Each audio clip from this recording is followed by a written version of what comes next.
Welcome back to the Doorkickers player channel. This is mission 62 with your shield or on it. It is a hostage rescue mission. A big map. It was kind of a difficult one, but being as this is mission 62, it went by kind of quick. So it only took me about 20 minutes. This is the breakdown video. If you want to see just the replay, go ahead, head on over to my page. I've got a playlist with just the replays, so you guys can watch that. In this breakdown, what we're going to be doing is we're going to be watching the replay to familiarize yourself with it. And then after we watch that, we're going to watch a quick montage on 100x speed of all of my attempts of this mission. And then after that, we're going to get into the breakdown of this mission and watch the successful attempt on 0.75 speed. And during that, I'm going to be narrating and explaining what's going on. Let's get into it and watch the replay. Lock and load. Let's do this. Alpha, go. Flash out.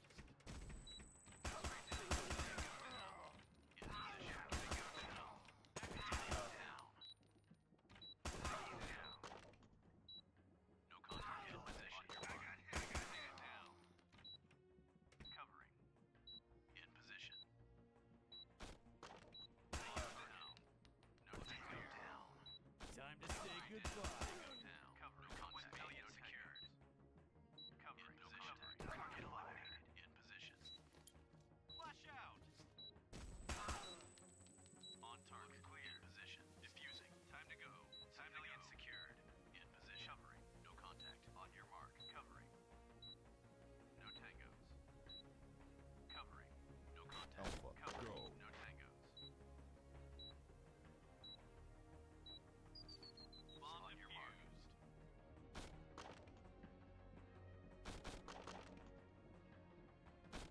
Covering. No contact. Looks clear. No contact. In position. Covering. No tangos. Got one.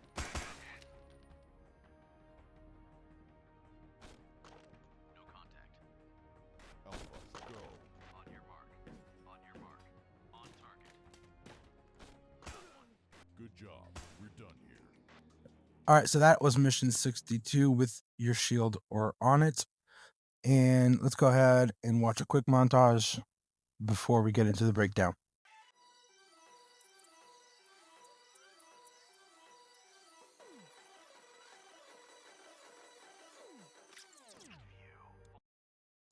All right, so this one is a doubly difficult one.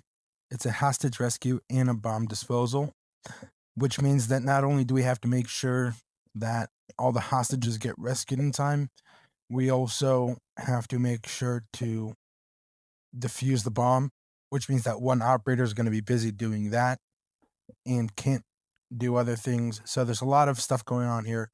Also, this is a pretty big map, which makes a big difference because the bigger the map, the more places for tangos to hide, the longer it takes for the operators to get to where they need to be.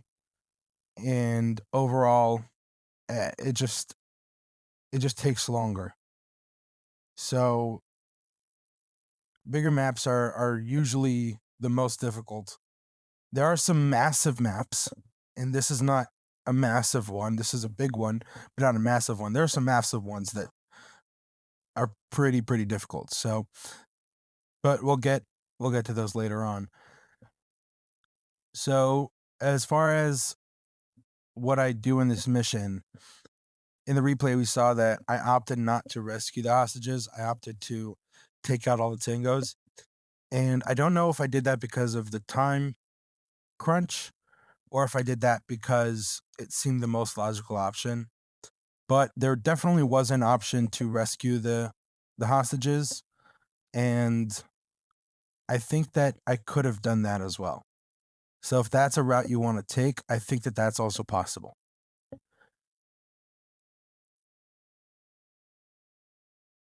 Looking at this route here, it seems that we have 6 operators, and they're going to stay as one team.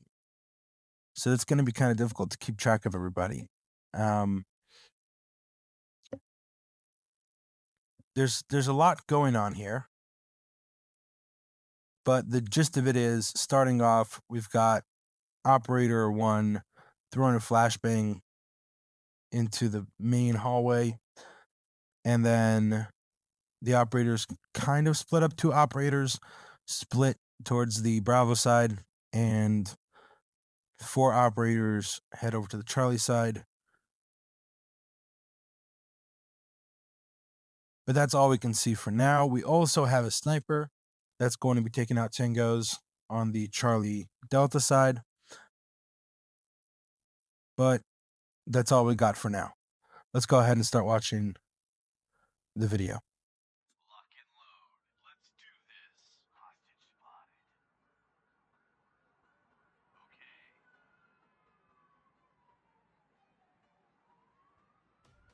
So this is a common issue where I have operators heading one way, but I need them to face the other way to provide cover, because there could be tangos coming from a specific direction. And so that's what I'm doing now, is I'm just making sure that the operators are facing the right direction. And as you can see, I'm already starting to take out tangos on the Charlie Delta side. We've thrown a flashbang, and that does a pretty good job of subduing the tangos that are in that main hallway in the center of the building. You can also see that having the operators facing the right direction was a massive plus, was a massive advantage, because the different operators were able, and are still able, to take out the tangos that they are facing without putting the other operators in danger. This here could have been what's happening with the operators that are headed towards the Delta side. So that could have been a dangerous situation. With the red operator, that could have been a dangerous situation, because the other operators are passing that doorway and are in the line of sight of some tangos. But thankfully, nothing happened. And again, we're seeing that the 2 operators on the Bravo side doing a very good job of covering the space and keeping eyes on the threat areas at all times. Doing a pretty good job of that. And we're going to make sure that they do that again as they pass that hallway, as they cross through the hallway and try to get towards the rest of their team.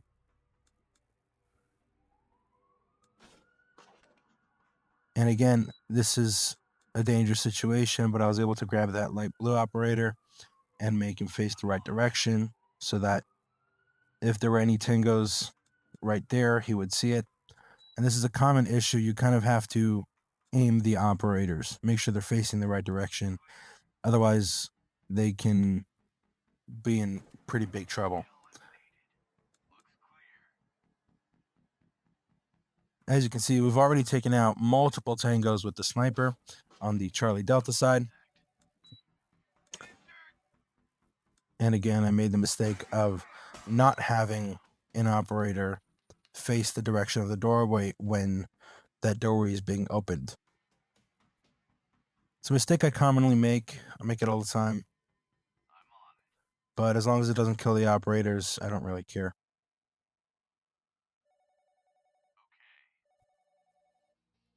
So I'm kind of trying to have the operators flow into this room, but this is not exactly a room. There's not really much space to flow, which just makes it really difficult for no reason. It's more like another hallway, and I should have treated it like that. But I'm kind of just trying to cover in case there are any tangos that are on the alpha side of that room.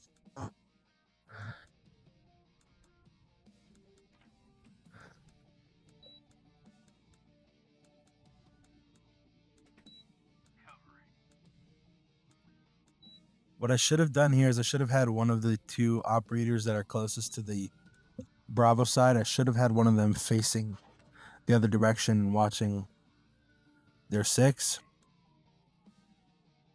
just in case there are tangos coming up from behind him.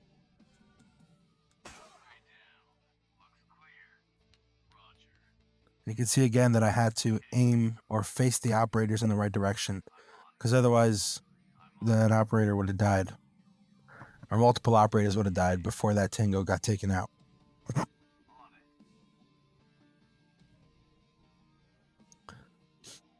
So you can see here again, I'm trying to create some sort of flow pattern, but there just really isn't much to work with here because the operators are so tightly confined. I mean, there's just really no space to move around and create a nice flow pattern. So I'm just like, you know what, just enter all at the same time, and hopefully that should cover it. It's kind of like a spray and pray situation. It's like if I can just get 6 operators in the room, hopefully one of them will be able to take them out. Now this is so sketchy because usually operators cannot shoot over hostages, and I'm so surprised that that actually worked. But apparently it did, and the hostage was safe, which is super crazy. That usually never happens. But for some reason it worked, and so I'm not complaining. Now we've got some of the operators heading towards that hallway. Some of them are going to be watching the hallway, and the others... So we got 4 of them that are going to be watching that hallway in case any tangos decide to pop in. And then the other 2 are going to clear the Charlie Delta room.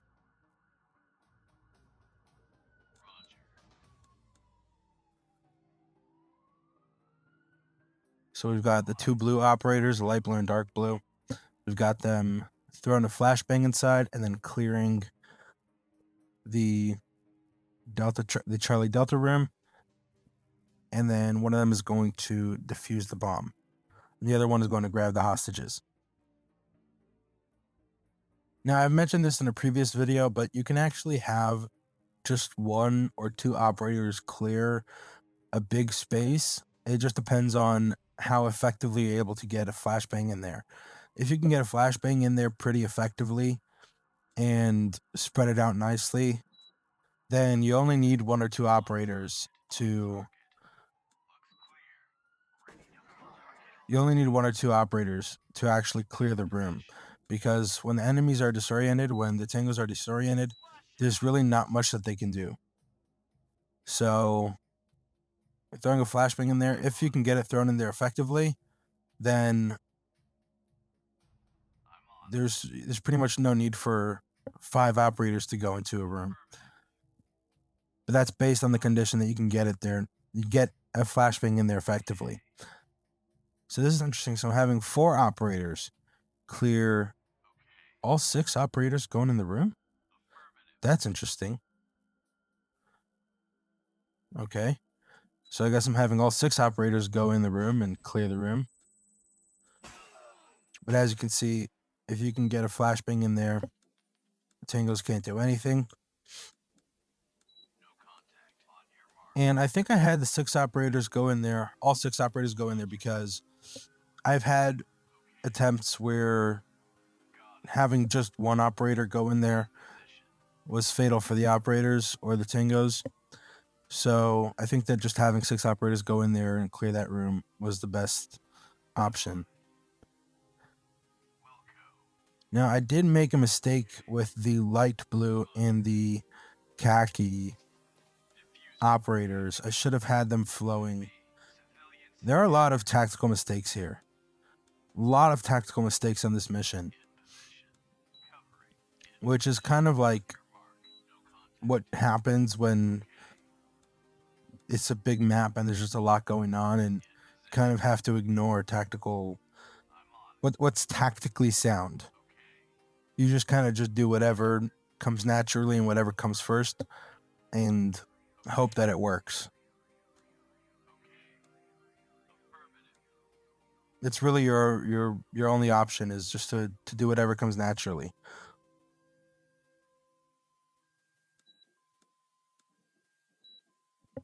So what I'm gonna do now is I'm gonna start.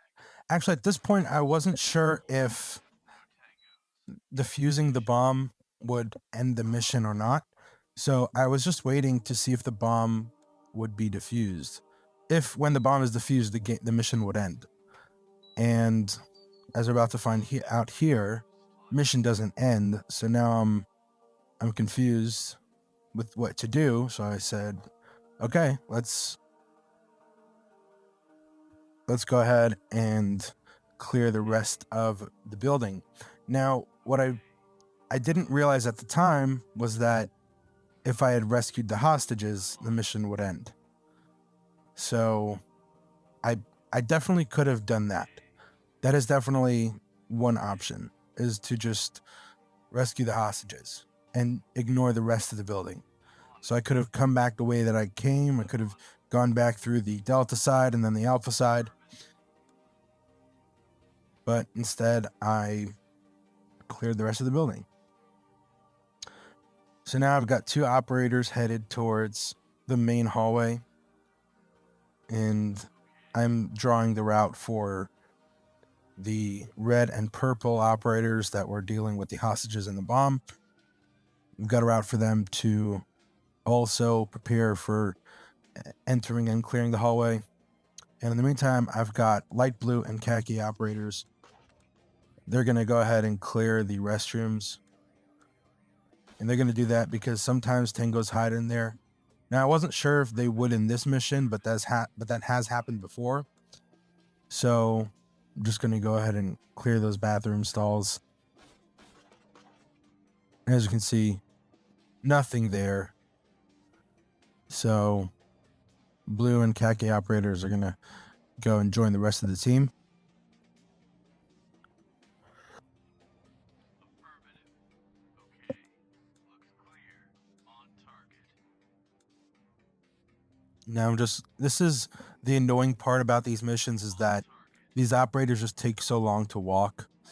If you don't have them with a speedy kit, with a kit that's fast, that's got lots of mobility and maneuverability and whatnot. So it gets annoying just waiting for everyone to catch up. So what I'm doing now is I'm just opening the doors, and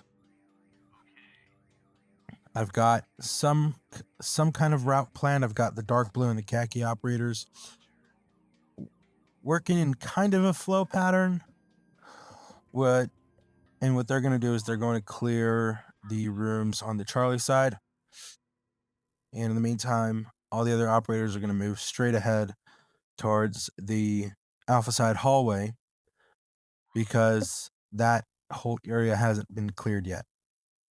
I'm sorry, towards the Bravo side hallway. So those operators are going to move that way, move kind of in a hooking pattern, not a flow pattern.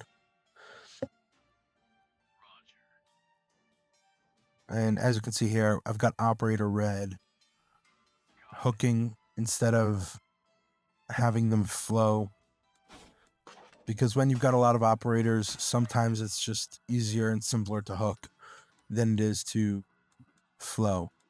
When you've got 1 or 2 operators, flowing can be an option, but it just depends on the situation.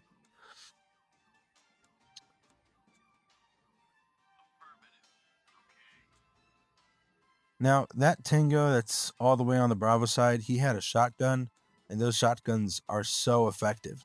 Now, I'm realizing now that when you have one single operator entering a room, hooking is your best option. But when you have 2 operators entering a room, flowing is the best option. That's what I've seen so far. As you can see, the split second that I say a room is clear, I create a new path for those operators so that we don't waste any time. Got it. Looks clear. And the annoying part about this On your mark. mission is that is breaking down the door takes time. As you can see, we took down the last Tango. a lot has happened in this mission, but this mission definitely could have been done better. I think I was pretty tired when I did this mission. There's a lot of ways that this mission could have been improved, and I would definitely try. If I did this mission again, I would definitely try to create a better kit using better weapons, better equipment, and trying to be as effective and as tactically correct as possible. That's definitely what I would want to do. So if you enjoyed the video, feel free to leave a like. If you want to see more of these kinds of videos, make sure that you subscribe. On my page, I've got 2 playlists, one for the breakdowns and one for just the replays. Go ahead and check those out. If there's anything that you guys want to see or hear about, feel free to let me know in the comments down below, and I'll see y'all in the next video.